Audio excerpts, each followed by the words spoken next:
ഈ parliament election കഴിഞ്ഞതിൽ പിന്നാലെ ഇനി കേരളത്തിൽ നടക്കാൻ പോകുന്ന ഒരു പ്രധാനപ്പെട്ട തെരഞ്ഞെടുപ്പ് എന്ന് പറയുന്നത് ഉപതെരഞ്ഞെടുപ്പ് തന്നെയാണ്. ഉപതെരഞ്ഞെടുപ്പ് അടുത്ത് വന്നുകൊണ്ടിരിക്കുകയാണ്.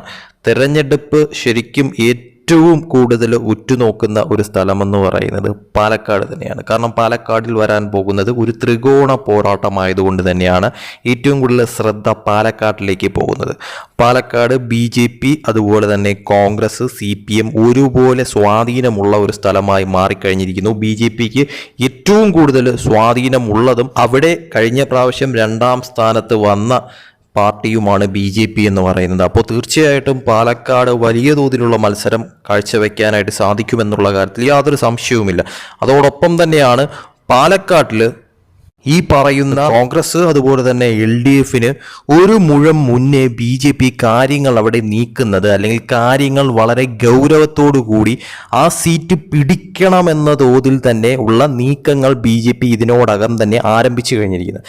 അതിൽ ഏറ്റവും ലേറ്റസ്റ്റ് ആയിട്ട് നമുക്ക് തെളിവ് സഹിതം പറയാൻ സാധിക്കുന്ന ഒരു കാര്യം തന്നെയാണ് പാലക്കാടിന് വേണ്ടി കേന്ദ്രം അനുവദിച്ച ഒരു വലിയ കാര്യമെന്ന് പറയുന്നത്. അതായത് പാലക്കാട് വ്യവസായ സ്മാർട്ട് സിറ്റി 3806 കോടിയുടെ പദ്ധതിയാണ് ഇപ്പോൾ കേന്ദ്ര സർക്കാർ അനുവദിച്ചിരിക്കുന്നത്. കേന്ദ്ര സർക്കാർ തീരുമാനമായിരിക്കുന്നു. പാലക്കാടിനുള്ള ഓണ സമ്മാനമായിട്ട് തന്നെയാണ് ഇപ്പോൾ ഈ ഒരു കാര്യം തീർച്ചയായിട്ടും കാണേണ്ടത്. അതോടൊപ്പം തന്നെ 51,000 തൊഴിലവസരങ്ങളാണ് ഈ ഒരു കാര്യത്തിലൂടെ അവിടെ ഉണ്ടാകാനായിട്ട് പോകുന്നത് തന്നെ. തീർച്ചയായിട്ടും ഈ ഒരു കാര്യം വളരെ വലിയൊരു നേട്ടമായി പാലക്കാടിന് മാറുമെന്നുള്ള കാര്യത്തിൽ യാതൊരു സംശയമില്ല. കേന്ദ്ര സർക്കാരിൻ്റെ ഈ ഒരു നീക്കം തീർച്ചയായിട്ടും പാലക്കാട് പിടിക്കുക എന്നുള്ള ലക്ഷ്യം അതും വളരെ തോതിൽ ചർച്ചയാകുന്ന ഒരു കാര്യമായി മാറുമെന്നതിൽ സംശയമില്ല. Palakkad greenfield industrial smart city പദ്ധതിക്ക് 3806 കോടി രൂപ അംഗീകരിച്ചു നരേന്ദ്രമോദി സർക്കാർ. പ്രഖ്യാപനം പാലക്കാടിനുള്ള ഓണ സമ്മാനമായിട്ടാണ് പാലക്കാട് കാണുന്നത് എന്നുള്ള തലത്തിലാണ്. പാലക്കാട് ഉൾപ്പെടെ രാജ്യത്ത് പുതിയ 12 ഗ്രീൻഫീൽഡ് ഇൻഡസ്ട്രിയൽ സ്മാർട്ട് സിറ്റികൾ പ്രഖ്യാപിച്ച് കേന്ദ്ര സർക്കാർ.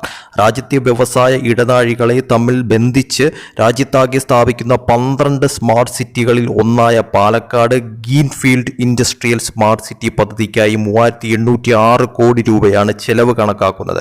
പാലക്കാട് പുതുശ്ശേരിയിലാണ് സ്മാർട്ട് സിറ്റി വരിക. സേലം ടു കൊച്ചി ദേശീയപാതയോട് ചേർന്നാണിത്. ഇതിലൂടെ 51,000 പേർക്ക് നേരിട്ട് തൊഴിൽ ലഭിക്കും. പ്രധാനമന്ത്രി നരേന്ദ്രമോദിയുടെ അധ്യക്ഷതയിൽ ബുധനാഴ്ച ചേർന്ന കേന്ദ്ര മന്ത്രിസഭാ യോഗത്തിലാണ് ഇതിന് അംഗീകാരം നൽകിയത് തന്നെ. വ്യവസായ ഇടനാഴിയുമായി ബന്ധിപ്പിച്ചാണ് പുതിയ ഇൻഡസ്ട്രിയൽ സ്മാർട്ട് സിറ്റികൾ തുടങ്ങുക. 3 റെയിൽവേ ഇടനാഴികൾക്കും കേന്ദ്ര മന്ത്രിസഭാ യോഗം അംഗീകാരം നൽകി. ആകെ 28,602 കോടി രൂപയുടെ പദ്ധതികളാണ് അംഗീകരിച്ചിട്ടുള്ളത്. ഉത്തരാഖണ്ഡിലെ കുർപ്പിയ, പഞ്ചാബിലെ രാജ്പുര, പട്യാല, മഹാരാഷ്ട്രയിലെ ദിഗി, UPയിൽ ആഗ്രയും പ്രയാഗ്രാജും, ബീഹാറിൽ ഗയ, തെലങ്കാനയിലെ സഹീറാബാഗ്, ആന്ധ്രയിൽ ഒർവാക്കലും കൊപ്പാർത്തിയും, രാജസ്ഥാനിൽ ജോധ്പൂർ, പാലി എന്നിവിടങ്ങളിലാണ് മറ്റ് സ്മാർട്ട് സിറ്റികൾ വരുന്നത് തന്നെ. കേന്ദ്രമന്ത്രി അശ്വനി വൈഷ്ണവാണ് പദ്ധതിക്ക് അനുമതി നൽകിയ വിവരം പുറത്തുവിട്ടത് തന്നെ. കേന്ദ്ര സർക്കാരിൻ്റെ ഈ ഒരു തീരുമാനം പാലക്കാടിനുള്ള ഓണ സമ്മാനമാണെന്നും സംസ്ഥാനത്തിൻ്റെയും അതുവഴി പാലക്കാടിൻ്റെയും വ്യവസായ വികസനത്തിന് കുതിപ്പേകുന്നതാണ് കേന്ദ്ര സർക്കാരിൻ്റെ ഈ നടപടി എന്ന് തന്നെയാണ് കേരള BJP പറയുന്നത്. തീർച്ചയായിട്ടും ഈ ഒരു നീക്കം പാലക്കാടിനെ സംബന്ധിച്ചിടത്തോളം വളരെ വലിയൊരു കാര്യം തന്നെയാണെന്ന കാര്യത്തിൽ സംശയമില്ല. പ്രത്യേകിച്ച് അവിടെ ഒരു ഉപതെരഞ്ഞെടുപ്പ് വരാനിരിക്കുന്ന സമയത്ത് ഈ ഒരു നീക്കം തീർച്ചയായിട്ടും BJPക്ക് ഏറെ ഗുണകരമായി മാറുന്ന ഒരു കാര്യമായി മാറുമെന്ന കാര്യത്തിലും യാതൊരു സംശയവുമില്ല. അതോടൊപ്പം തന്നെ നിലവിൽ അവിടെ BJP തീർച്ചയായിട്ടും വളരെയധികം ശ്രദ്ധ ചെലുത്തുന്നു എന്നുള്ളത് തീർച്ചയായിട്ടും മനസ്സിലാക്കാൻ സാധിക്കുന്ന ഒരു കാര്യം തന്നെയാണ്.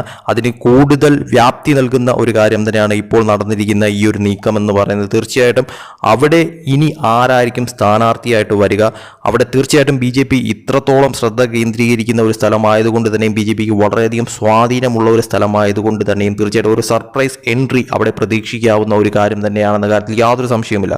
ഒരു വലിയ ട്വിസ്റ്റ് തന്നെ എന്തായാലും പാലക്കാട് സംഭവിക്കാനായിട്ടുള്ള എല്ലാ സാധ്യതയും നിലനിൽക്കുന്നുണ്ട്.